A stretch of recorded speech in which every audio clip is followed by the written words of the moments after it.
Our speaker today, Andrew Sharp, who is IARO policy advisor. You know him well for many years. He was Director General of the International Rail Organization since it started in 1997.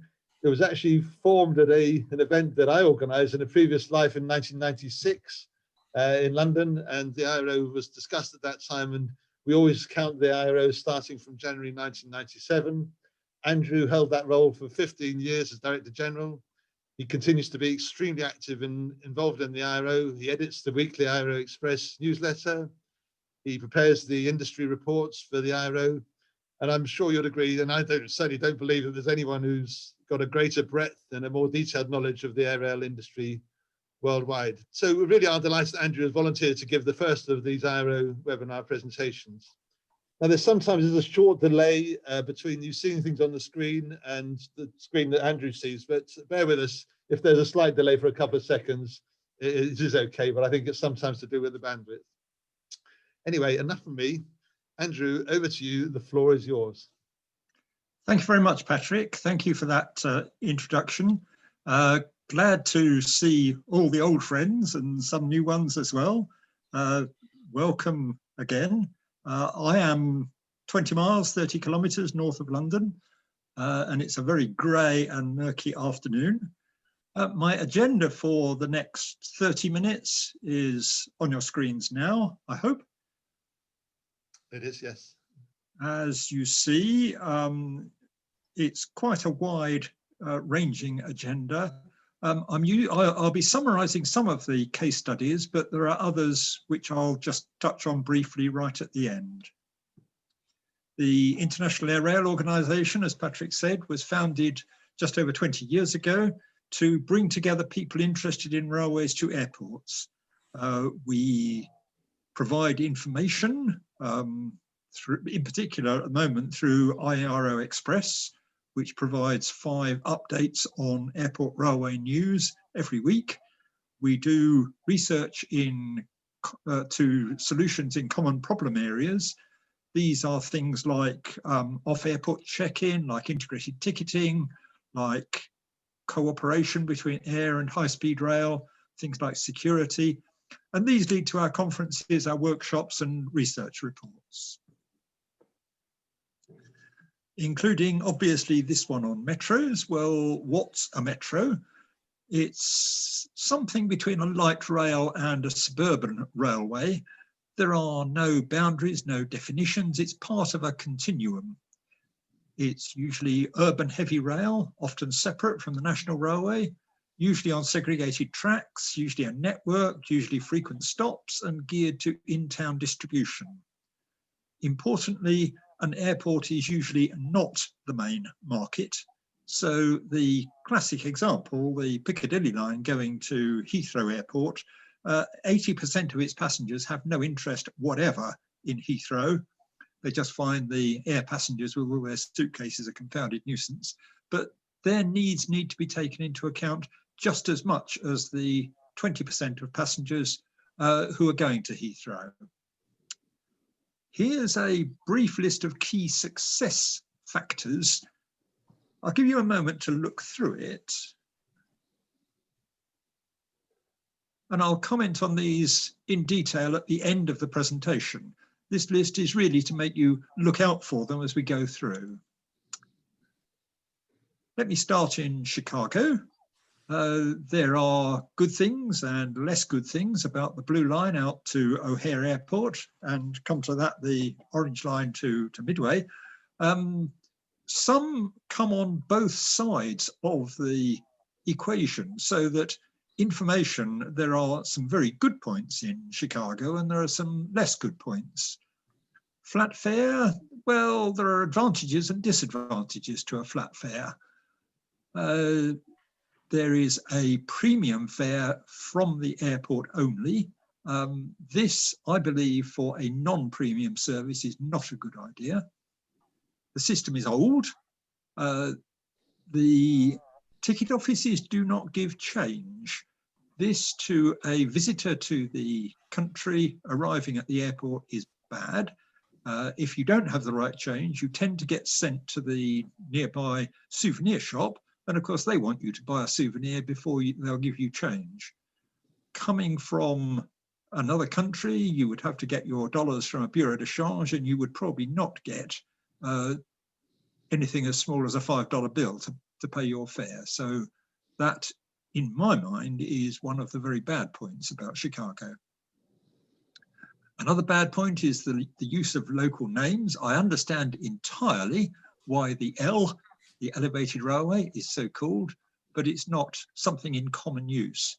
Similarly, referring to the central business district as the loop, or the ticketing system as Ventra, none of those are, frankly, particularly clear, particularly visitor friendly.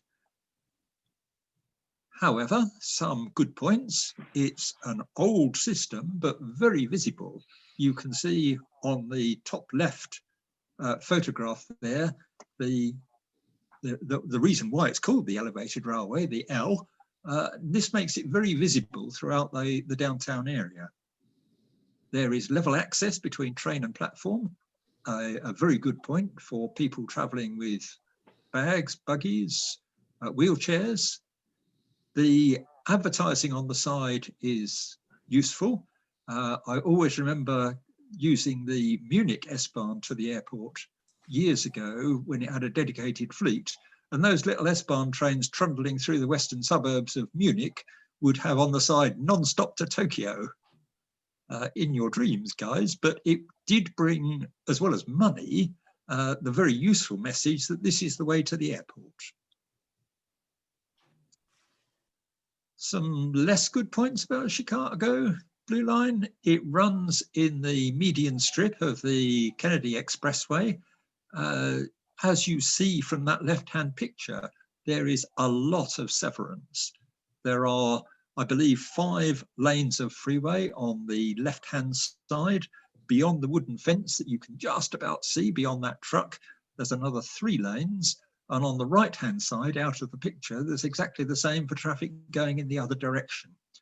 The downside of this is that it makes access to the stations difficult because you've got to cross all of that traffic. And it means that the neighbourhoods nearby are affected by traffic noise and pollution and are therefore not particularly desirable places to live. The signage in the airport is excellent. You are told on overhead screens as you go through the passageways how long it takes to get to the loop by different means of transport. That is, as I say, a very good point. The signage as to which platform is also good, but you're not told on the platform how long it will be before the train departs. So people get agitated, they get nervous, and of course they all get in their rear car, which means it gets very crowded. Moving across to Copenhagen, some good points. The station was at the airport was partly funded by the airport. I'll show you a picture of the original congested concourse, which has now been improved. It's got a zonal fare system, serves the city centre, unlike the suburban and mainline train service. Very good for employee access, and it has a 24-hour service. Now, employee access is very important because we reckon that about 1/3 of all people travelling to and from airports are airport-based employees.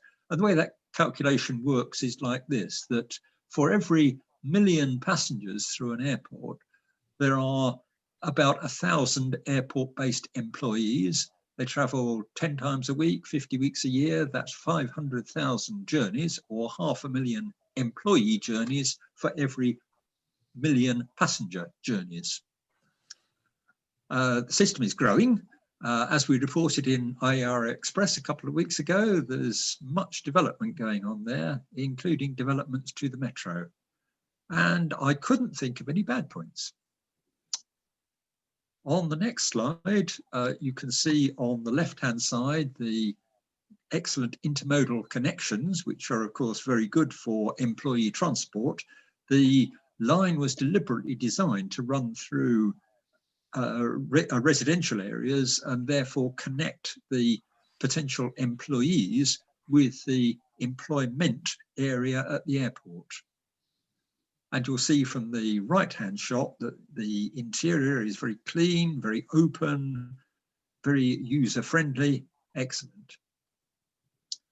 On the next slide, you can see the original concourse area on the left-hand side. You are effectively looking from the exit from baggage reclaim and immigration straight down towards the train station. The ticketing was originally in the centre of that passageway.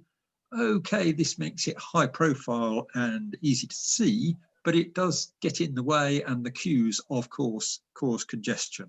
So the ticketing has now been moved to the left and right-hand sides of that concourse area. A lot of the stations have platform screen doors, as you would expect. Let's move back across the Atlantic to Denver. Okay, this is commuter rail rather than metro, but you can learn some good things from it. It operates 22 hours a day, level boarding. As you walk from your plane towards the baggage reclaim, you are given a welcome from the mayor of Denver, and he strongly advises you to catch the train into the city centre and tells you that it costs, I think it's now $12.50, but that gives you the freedom of the transportation system in the whole of the Denver area.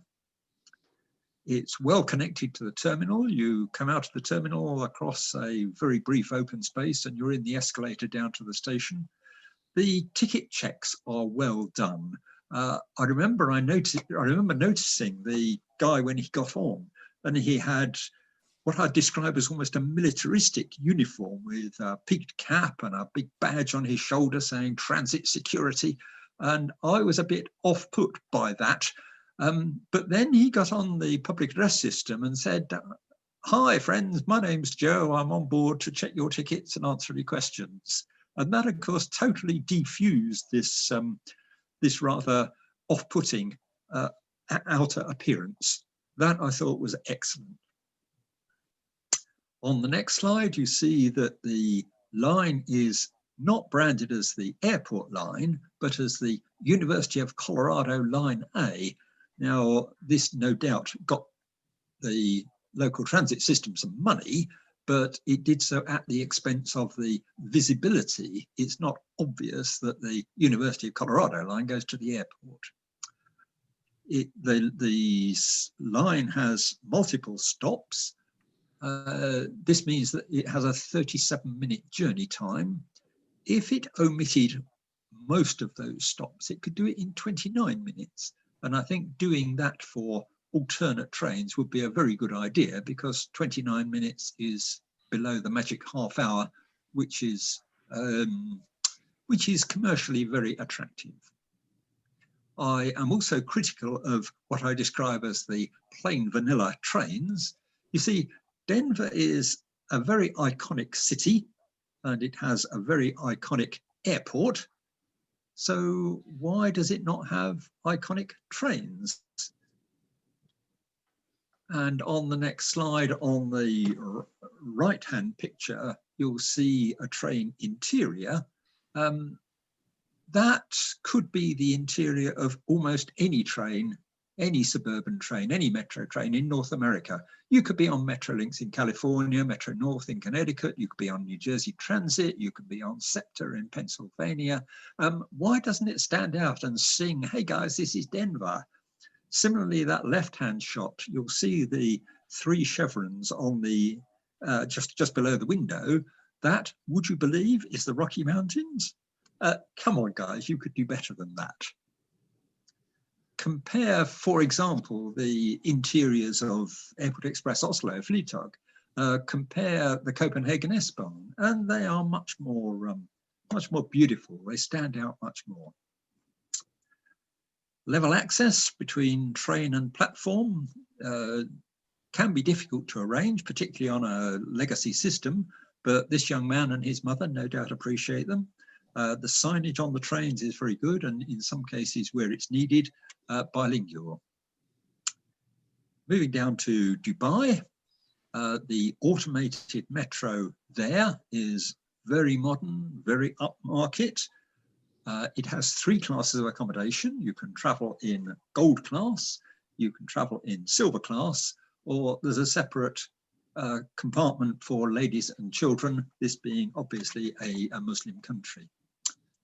The information system is excellent. There was some initial ambivalence over carrying luggage, but then they realized that for a train serving an airport, it was bound to be carrying luggage anyway, so they've now installed luggage racks.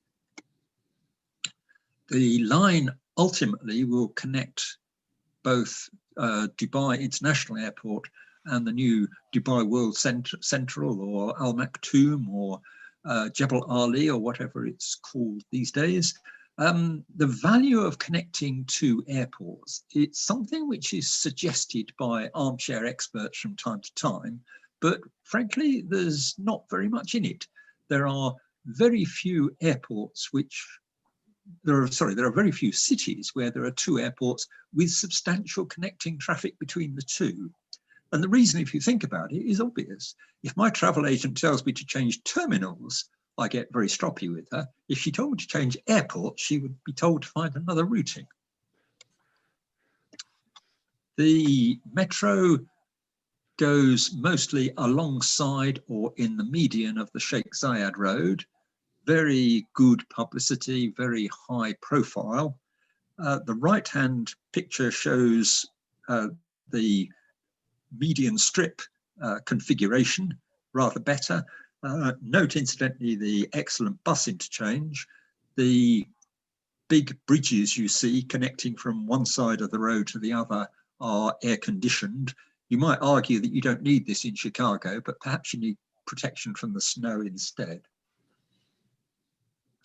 The interiors of the trains in Dubai are on a par with the rest of the system. The young lady in the center of the left-hand compartment, left-hand shot, she is the onboard assistant. The trains are automated, so there's no driver, but she polices the ladies and children car. On the right, there is the gold class, and you can see there the luggage rack down on the right-hand side. The information is almost ubiquitously excellent. On train, you'll see from that top shot the route map and the TV screen. On the right-hand side, there's signage at the airport. There it comes over very clearly that not only is it bilingual, but it's in 2 character sets. And then the on-platform signage is also very good. The stations, look at that top left picture of the station concourse. You could be in the foyer of a 5-star hotel there. It really is good. The exterior, top right, that gold roof design stands out really well. Again, an excellent feature. Almost the sad thing about that picture of Terminal 3 station at the airport is that air passengers don't see that. They go through a covered passageway from the terminal over on your right to the station, which is that oval-shaped building, and they don't see the garden down on the left, which is really very nice. No doubt all with recycled water, but yes, it's very good. Slight pause for a drink, just a moment.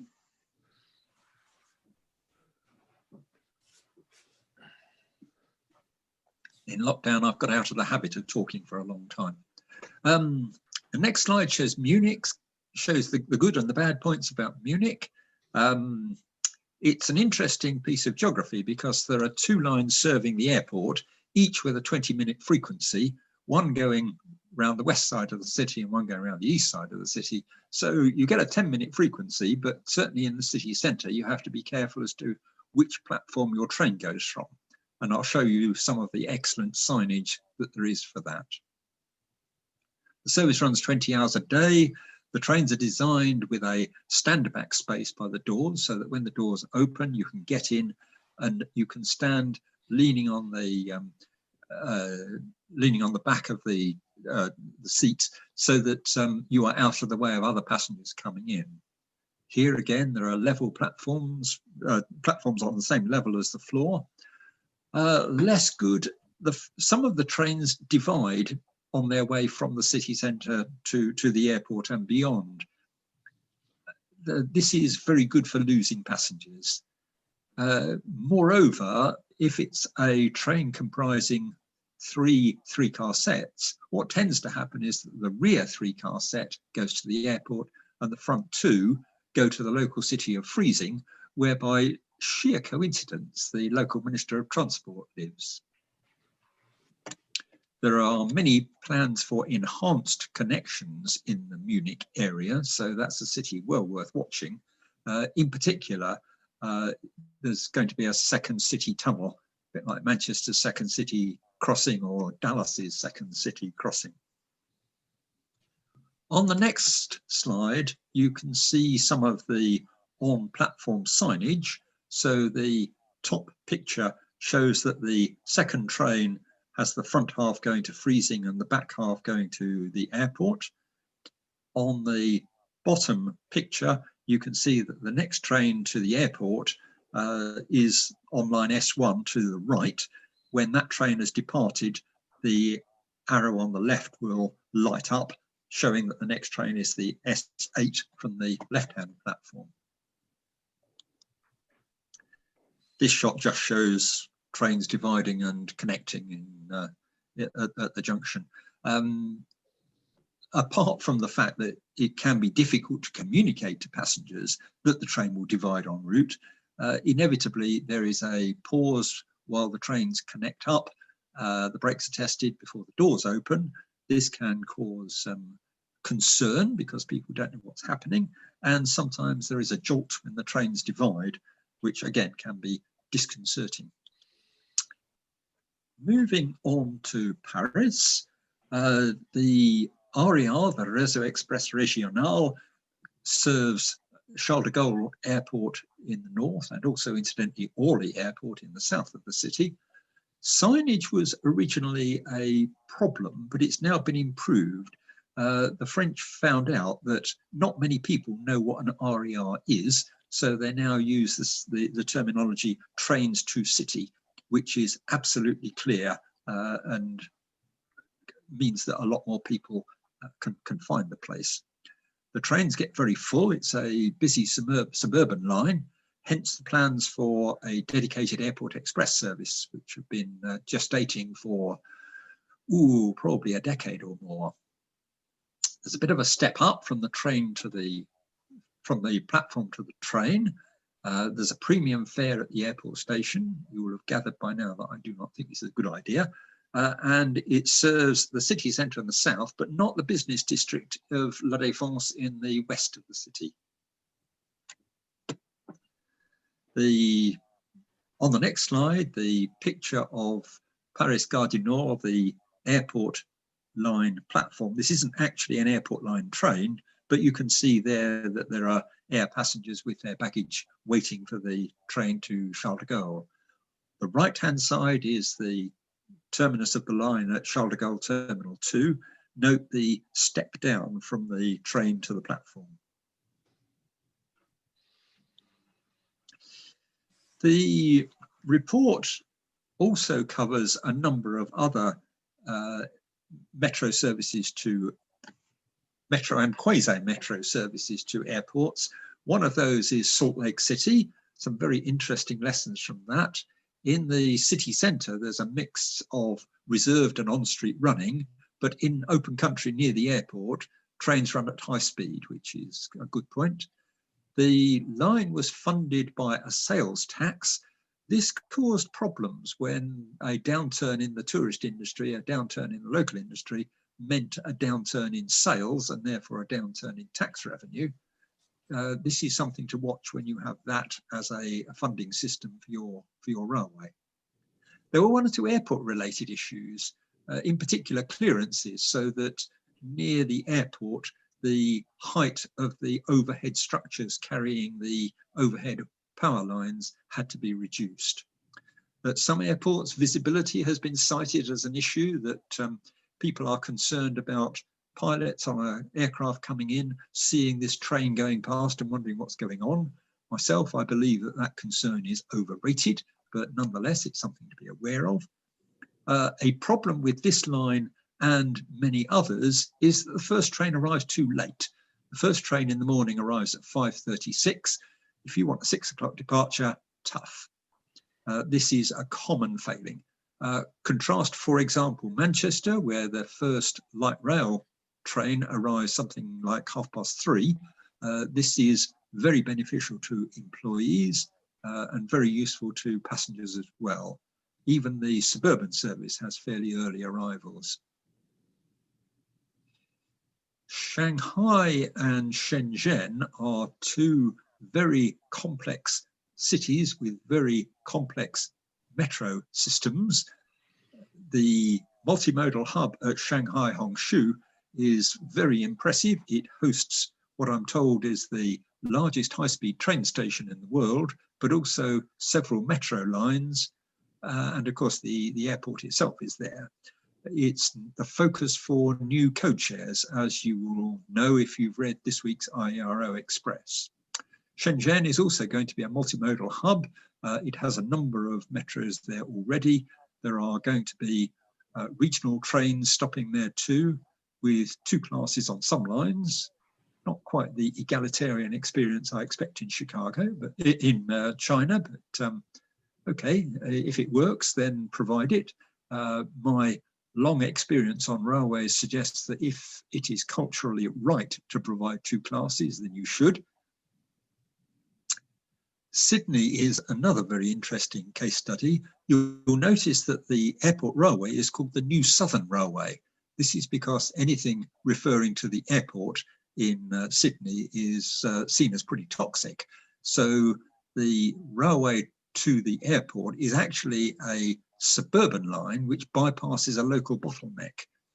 The downside of that is that when the trains in the morning peak going towards the city arrive at the airport, they are full. They're double-deck trains. The local commuter peak coincides with the intercontinental peak for arrivals, for aircraft arrivals, and people getting off those flights find it very difficult to get themselves, leave alone their luggage, onto the trains. Financing for that railway was very complex, so there was a train operator, an infrastructure owner, and a station owner. Fairly early on, the station owner went into liquidation. It's now run, I believe, by KPMG. Partly because of the financing structure, the airport stations have an unpopular premium fare. Again, for a non-premium service, not a good idea. Just recently, they've introduced limited stop services, which I think are excellent, because air passengers and commuters really do not mix. The final one there isn't actually in existence yet, sadly. It's in Bristol, and that's on the list to give me a lever to talk about political problems, in that the city of Bristol in southwest England has a very ambitious mayor who would like a 4-line light rail system, in particular serving the airport. Unfortunately, the airport is outside of the city and therefore outside of his political jurisdiction, and the district council in which the airport sits is rather antagonistic towards the airport. Another issue is that there is a government policy, apparently, which means that no airport with less than 10 million passengers should have a rail link. I believe this is a curious policy, to say the least. And the planning authorities have restricted the throughput of the airport to just below 10 million. Anyway, we live in hopes. To sum up, the first lesson I put on my list was to be visitor friendly. Make payment easy, and you'll remember my story of Chicago. Make the signage easy. People understand what a metro is. They understand what a subway is. But an L, an RER? No. Similarly with the ticketing system, what's a Charlie card? What's a Presto card? Whereas something like a travel card is much more obvious. A multi-purpose space for bags, bikes, buggies is very useful for everyone, not just for air passengers, and provide comparative information about how to get to the city. This, as I said when I was talking about Chicago, is done very well there. It's also done very well at Heathrow, which has the travel areas in each terminal, showing you the different ways of getting to not only the city centre, but also to the rest of the country. The airport railway can be the first and last experience, almost the first and last experience of a visitor, so provide a welcome. I am slightly ambivalent about art, but on the subways in Montreal and Madrid, for example, art is done very well indeed. How much people notice, I don't know. There is interesting art at Denver Airport Station. It actually looks like a pile of sleepers if you're a railway person, but I'm told it's art. Vancouver Airport is frankly beautiful. Not only is there the First Nations art throughout the airport, which is absolutely stunning, but it's the only airport where I have ever taken a photograph of the entrance to the gents' toilets, because that is so beautiful as well. The airport station needs to be fit for purpose, and here I would draw your attention to the stations serving terminals 1, 2 and 3 in Madrid, where as you get off the train, you notice that there are 2 escalators going up and 1 coming down. Going in the other direction towards the city, there's just 1 escalator going up and 1 coming down. The reason, it's obvious, someone has given that some thought, that when a train arrives at the airport, large numbers of people get off, all wanting to go to the airport instantly. They want high capacity exit routes, so 2 escalators is a very good idea. Whereas passengers coming from the terminal to catch the train arrive in 2s and 3s and half dozens. They don't need such a high capacity way of getting onto the platform. Useful information about train departures. Well, you'll remember what I said about the system in Chicago. Excellent. Attractive journey times. 29 minutes is obviously much faster than 31, just as $9.99 is much less than $10. Make it look good. People want to be proud to ride on it. This is certainly the way that many airport expresses run, and people are indeed proud to be riding them. And as I have said a few times, a premium fare for a non-premium journey is not a good idea. I believe if you build it right, they'll come. Trains need to be fit for purpose, that level access between the train and the platform can be difficult to provide, but it's very valuable for a whole range of people, for people with bags, for people with buggies, for people with wheelchairs. A near 24-hour service is very valuable for employees as well as for passengers. Remember, incidentally, that the reputation of an airport depends on a large number of people who are not particularly well paid. The people who load your bags, the people who serve your coffee, the people who check you in, the people who clean the toilets. They need a good, reliable, low-cost service, ideally 24 hours a day, to get them to the airport and back for the many different shifts that they work. A number of systems don't encourage overnight parking at some of their stations. On an airport railway, it's a good idea to provide this if you can, because people do tend to make 1 or 2 day trips. And if it's culturally right to do so, then do provide different classes of accommodation, because you can get more money that way. If it's not right to call it first class, then call it business class or gold class or something like that. And if you call it first class, please don't call the other one second class. Why would you call 80% of your passengers second class? Some other points. Branding can bring revenue, but confusion. So come back to my University of Colorado line A point in Denver. You need to reconcile the needs of the airport and the local residents and the local politicians, and good luck with that one. It's very difficult indeed. Beware of airport-related planning issues. Remember my point at Salt Lake City about the overhead power lines. Resolve the contractual and competition aspects up front. Difficult. Funding is always a challenge. And there is also a fundamental marketing challenge to any airport railway, that people who live in the city going towards the airport, they tend to have a car, they tend not to live in the catchment area of the transit system, but they know the system, so they don't need it. People, on the other hand, like me, coming into the city from abroad, don't have a car available. They want to go to the catchment area of the railway. They usually want the city centre with its offices, convention centre, conference areas, but they don't know the transit system. A fundamental challenge for the marketing team.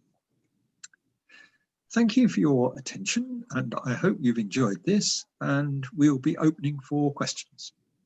Yeah, thank you very much indeed, Andrew, for a very clear, very comprehensive presentation as always, and some really good photographs. So yes, as you say, we're opening up for discussion and questions. I'm just going to start off with a couple of thoughts. You really don't like premium fares, do you?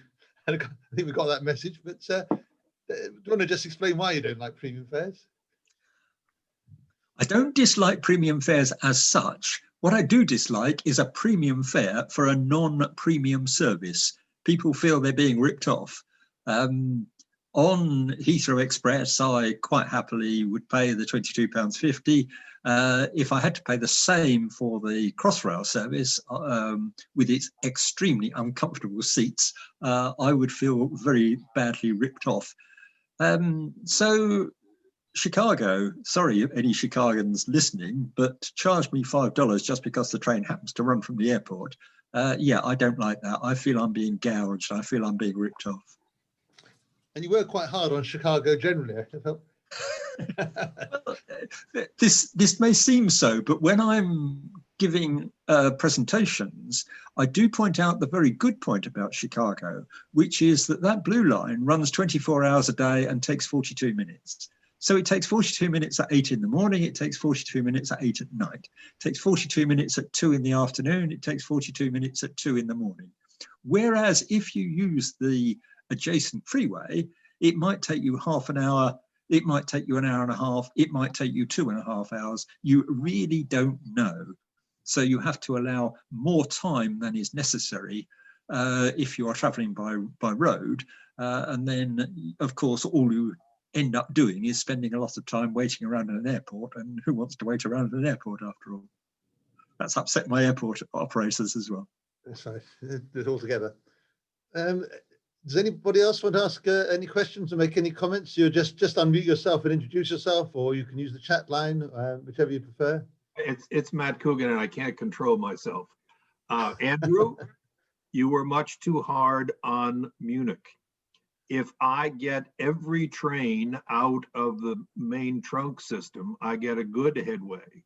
If I get half the trains out of a major trunk system, I get a bad headway. What is the great pain of watching a train split? There isn't a problem watching it. Indeed, I enjoy watching it. The problem is that you can lose passengers, that unless your publicity, unless your announcements are very good, you get air passengers ending up in freezing when they want to be at the airport. I'm told the local taxi drivers do very well out of this. It's something which you see in a number of cities in Germany. Hamburg is the other, Hanover is the other obvious example where it happens. Also, of course, there's the point that there is sometimes a jolt when the trains connect. Passengers can wonder what's going on. Yeah, it's that kind of thing. I mean, obviously there are advantages, Matthew, in that it takes up less track capacity towards the city centre. But overall, my recommendation would be don't do it if you can avoid it. I disagree, because I'm trying to tell some people in the United States that splitting a train is a very good idea. And this does not help my propaganda. By the way, you are aware that the Heathrow Express was supposed to split at the first terminal and go into 2 trains. Done. I am indeed, and I do remember hearing the story about when they tried it, and the timetable just fell apart. As you say, it was the obvious.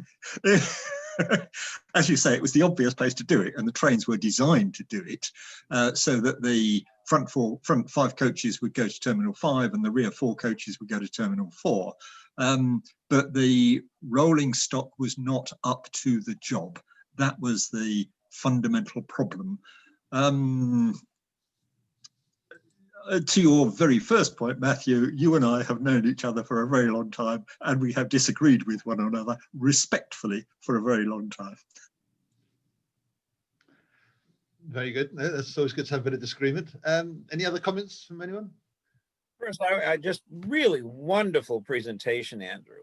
I wish you would add at some point, do a Washington Metro, San Francisco BART, and Boston the T, which had a long-standing regular metro, which has now been almost completely taken over in ridership preference by their more or less rapid bus service that is partly a dual mode electric trolley bus.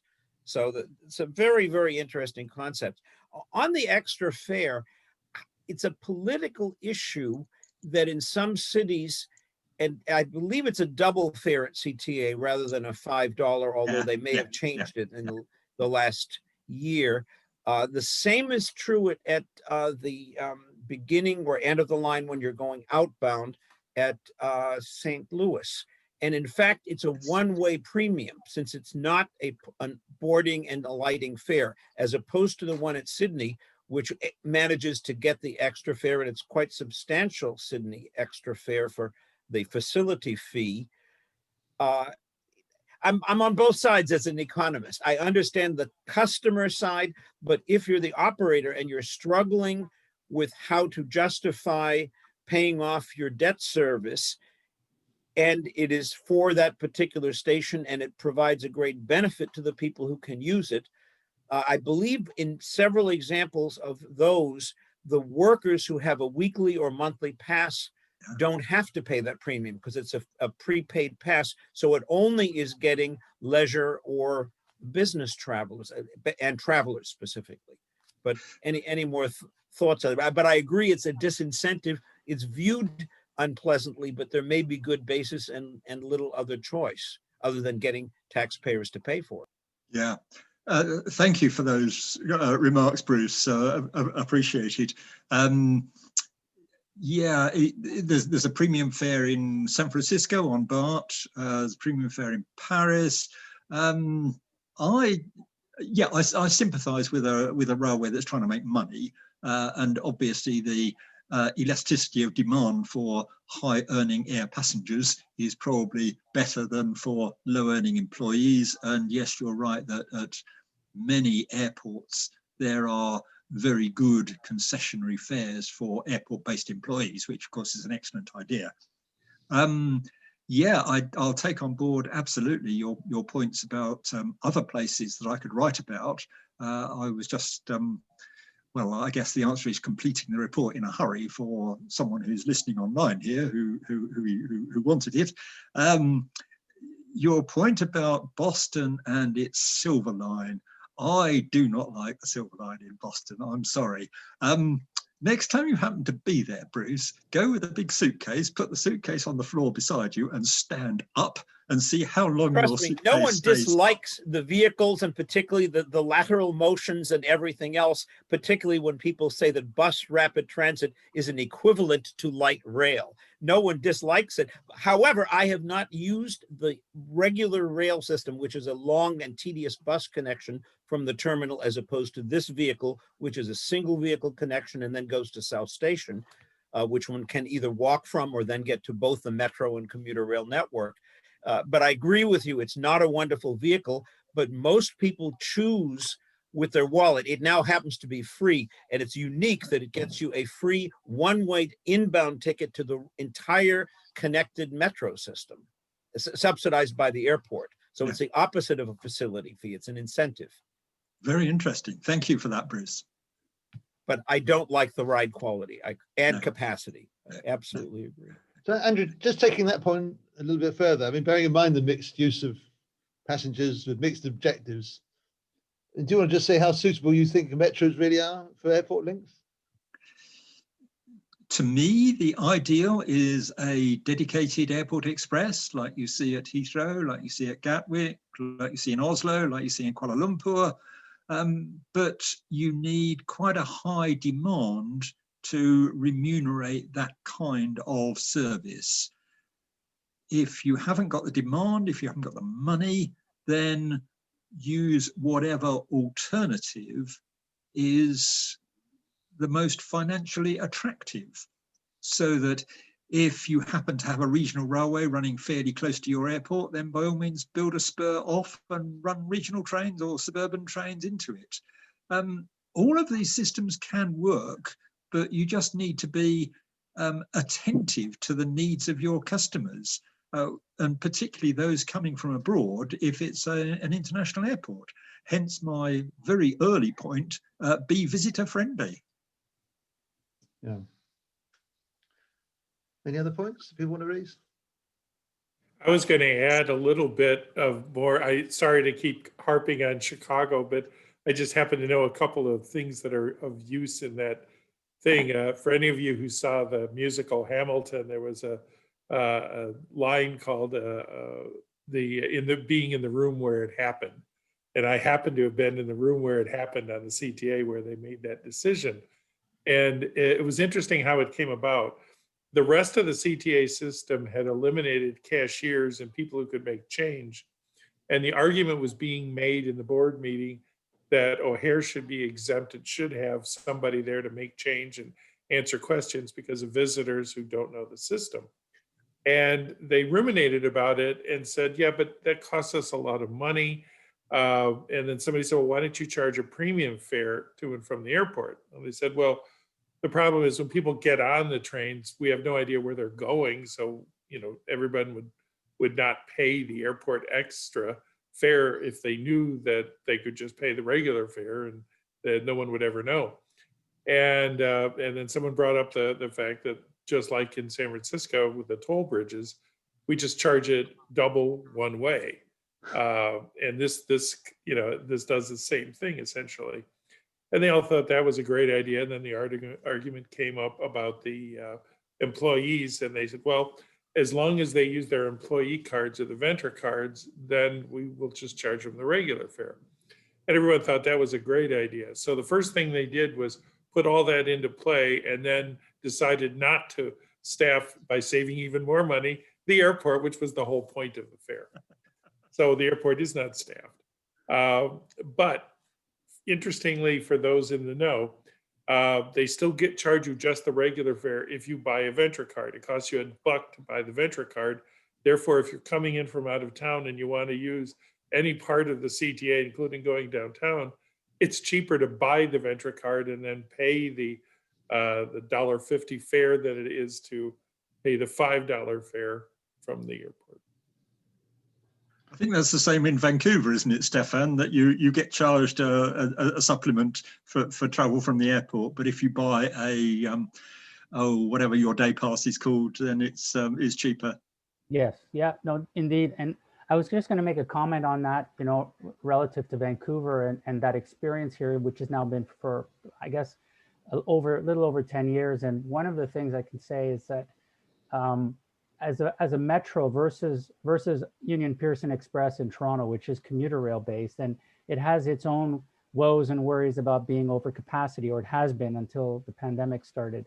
In Vancouver, really now for the local resident coming in from a flight, wherever they come from internationally, they start to know now when the system is busy, and of course they don't pay the extra fare. They have a fare card, but that the system in Vancouver now is actually doubling. They're going to double their capacity, or they have been starting to, because they basically run out of capacity along the line itself. But for the airport traveler, it's still it's still a really great connection to get downtown. But the one thing that is important to know with metro type connections is that as a local resident, you have to know when you're going to use it and when you're not. As a visitor, if you're a business person, you won't realize when you're not supposed, when you shouldn't use it because it's going to be too busy, right? And so this is really the dilemma with metro connections. Same in London. It's really about understanding how these work relative to peaks, and if you know that, you can, you know, at 7 p.m. or 1900 hours, if you arrive on a flight from wherever into Vancouver and you are destined for downtown, that train won't be very busy and you'll have lots of room, and then you can relax, and it'll take the same amount of time as it does when it's running in peak. When it's running in peak, then you have that obvious issue of sharing it with sharing the space with a lot more people, and it gets quite crowded. And depending on how you feel about, you know, you being in crowds and how safe you feel, then that makes a very big difference to the customer. And so that's really the biggest difference between, you know, something that's dedicated and something that's not. It's really about the point in time of the day, you know, how busy it is, and how frequent it is, because, you know, some of these services, metros in particular, change their frequency after peak, even to the airport, and all of a sudden you find yourself waiting much longer. So there's a bunch of things, I think, Andrew, you pointed out in your presentation, which was excellent, that really drive the point of why a metro is a good thing or not a good thing. And it's obviously a great thing for employees to the airport. And so my twist question to that was, how do you, when we look at the quality of service for these metro connections, how do you keep the operator or the agency that's running that particular line engaged and interested in the fact that it still runs to an airport? It's much more difficult, as you probably know, to get that interest and keep that interest. But what are the things that you can do, whether it is having a better relationship with the airport that you're serving? What are the things, what are the triggers that will keep the service in good shape and still put a little notch up for the airport traveler within the minds of these agencies or operators? I think that's a very big question these days. I'd agree with you entirely. It's a very good question, Stefan. Yes. What can I say about that? You know, if I look at the Manchester Metrolink, it was the airport that paid the transit authority to run very early train services into the airport because they saw it as being in their interest.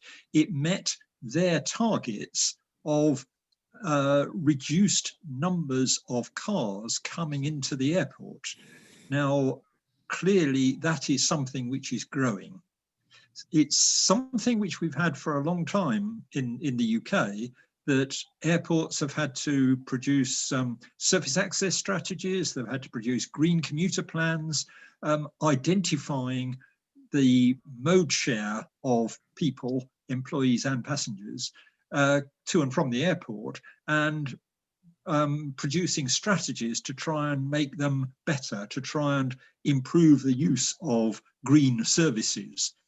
So I guess this is, if you like, society leaning on the airport to make its green footprint bigger, and in that way incentivizing everyone to run a better service.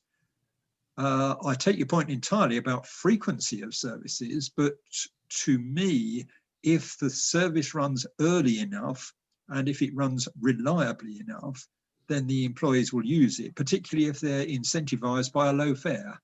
I'm not quite sure how that sort of circuit of transit authority, airport authority, local authority, and central government all works everywhere, but I think in the UK, it works quite well with having to produce these plans. And it would be even better if the government got round to monitoring them rather more regularly than it does, to make sure that people are doing what they say they're doing. Does that help? And Andrew, one of the things that I've noticed in the difference between metros and dedicated services are the infrastructure in the city. While at the airport, you may have good escalator and elevator services and so forth. Because metros are designed really for commuters, if they even have escalators, they're usually just up only. So you end up with the dilemma, you've gotten on this train with all this luggage, and suddenly you get off at a station and you're faced with a huge pile of staircases, some of them both up and down without escalators, and in some cases, broken elevators and whatnot. You've got a severe disadvantage. It's more difficult on legacy systems, but even new systems are oftentimes built without bidirectional escalators. Yeah. So you have that. The other big one is you don't have a dedicated terminal oftentimes. A dedicated AirRail Express goes to a certain place. If you look at Toronto, you know where you are and you know where you can get a cab from there, and you know you can get directions and so forth. On a metro, you may have to guess what's the best station to get off at. You may end up getting off at a station that isn't even close to where you were looking for, may not have access to taxis. You may be just dumped out on the street somewhere. And I think that's one of the difficulties of comparing the two. When you started talking about these stations with only stairs and no escalators, I thought, you're not thinking of Chicago by any chance, are you? Obviously. I was actually more thinking of Paris and London, frankly, if you take the Piccadilly line in. Yeah. All I can say is it's a big problem, and cities everywhere are facing this, particularly with the ever-growing demands of the disabled lobby, who are quite rightly demanding equal access for citizens who aren't equally mobile. Central terminal, yes, you're absolutely right. Of course, in Hong Kong, there are, if you like, two downtown terminals. There's Kowloon and Central. In Oslo, the Airport Express goes right through the city, or correction, right underneath the city, out to the western suburbs to where the old airport was, because a lot of frequent flyers and airport-based employees live out there. But there is still this concept that you go to the central station to catch the Airport Express. And if you're in the know, you can catch it from National Theatre or another one of the city centre stations.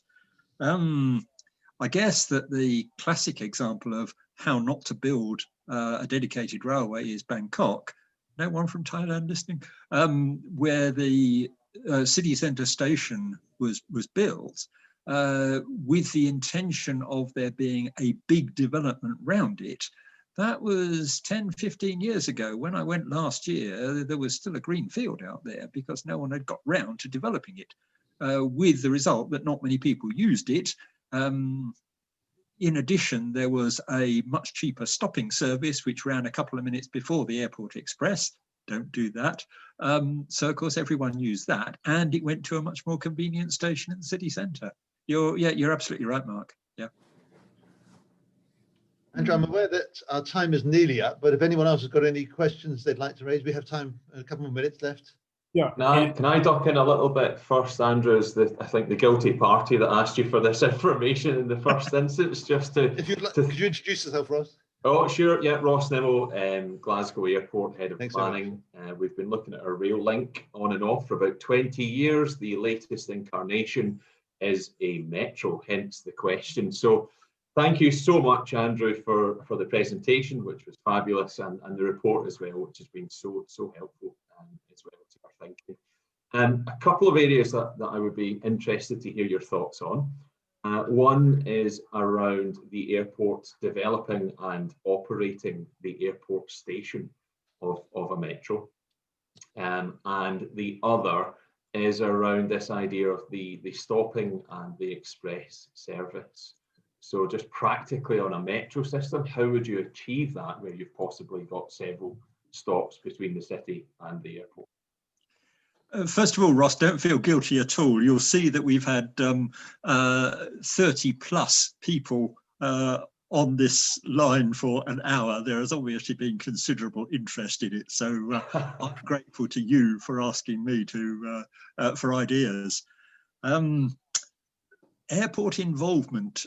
Having seen Heathrow Express, which of course is 100% owned by Heathrow Airport and makes them a stonking profit most years, I am fully in favour of airports getting as much financially involved as they possibly can.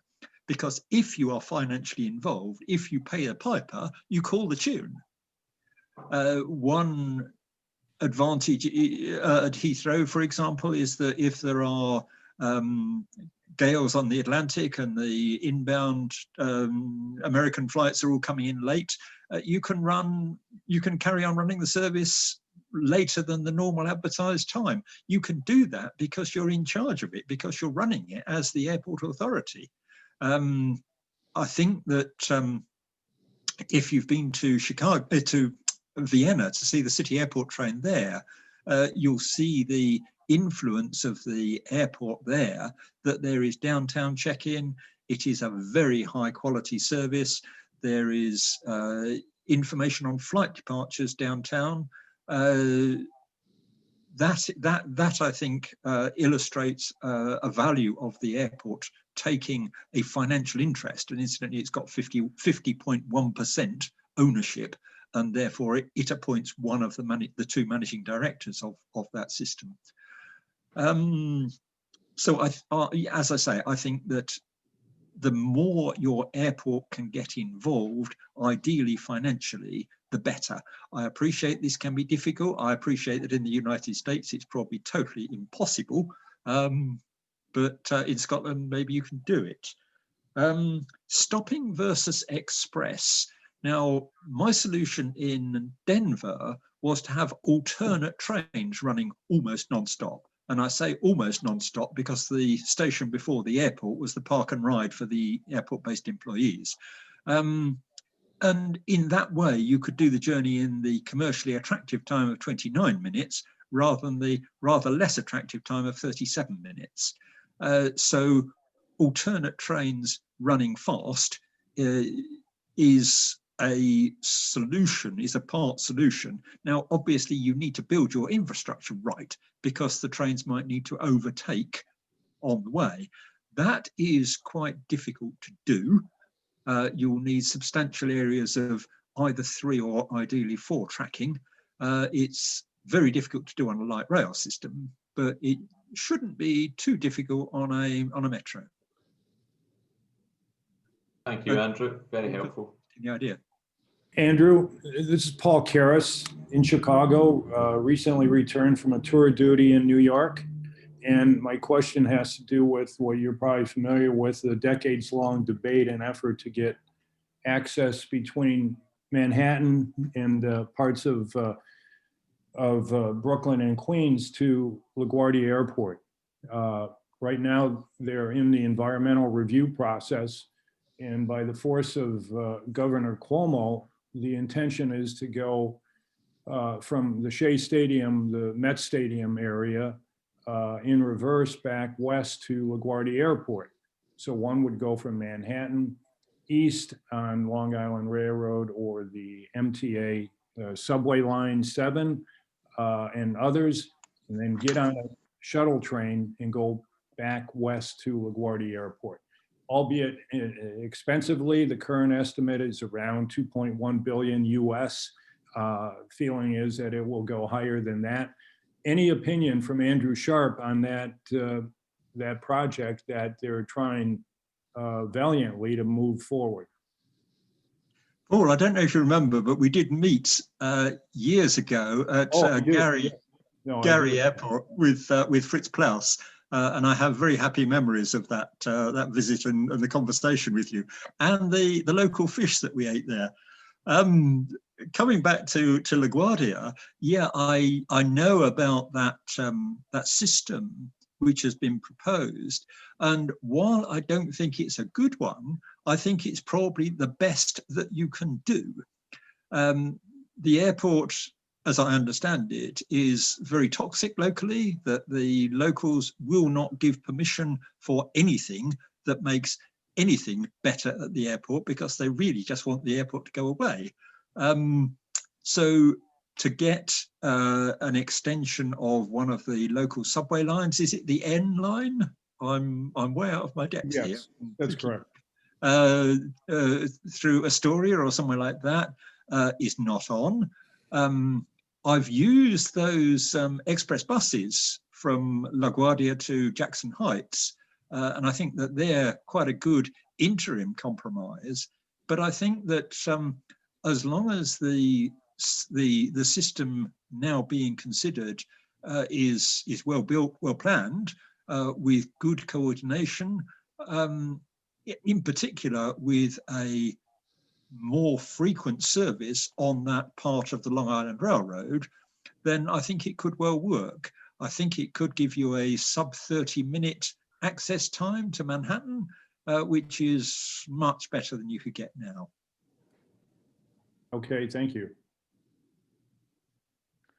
Thank you very much indeed. I'm aware that we've gone over our 1 hour limit, but on the other hand, I suspect we could carry on for some hours yet. Any other final points or questions? We've still got a little bit of time. Go on. I'm going to speak in code, and that is a 1-seat ride from LaGuardia to Penn Station or LaGuardia to Grand Central is easy and cheap. That's all I can say. Good luck, Matthew. Good luck. I'm not winning. I did gather that, yeah. Lovely talking to you all. It's nice to meet so many friends again. Good, but I think at that point we can't really say any more, can we? I think maybe I'll bring the webinar to a close at this point. And thank you again, everyone, for your participation. On behalf of all the participants, thank you to Andrew for preparing and delivering the presentation. And we will be sharing it with everyone later today. I think that's okay, isn't it, Andrew? Yes, that's fine. Yeah. So finally, as mentioned at the beginning of the session, it's the first of a series of webinars that we're organising. We've got plans for future webinar subjects, and Stephen Mayer, who you heard earlier on, he's going to be presenting on Vancouver and some of the experiences and lessons learned from Vancouver. And so we'll be announcing the next one very soon. Again, very much appreciate any feedback, and some nice comments coming up on the chat line, but any feedback or any suggestions for how we can develop the webinars, future topics and so on, very welcome. You've got my email address and you've got Andrew's email address, so please let us know. In the meantime, just to say, have a good day. Thank you again for joining us, and goodbye for now. Bye-bye, everyone. Bye. Cheers, folks. Thanks, Bye now.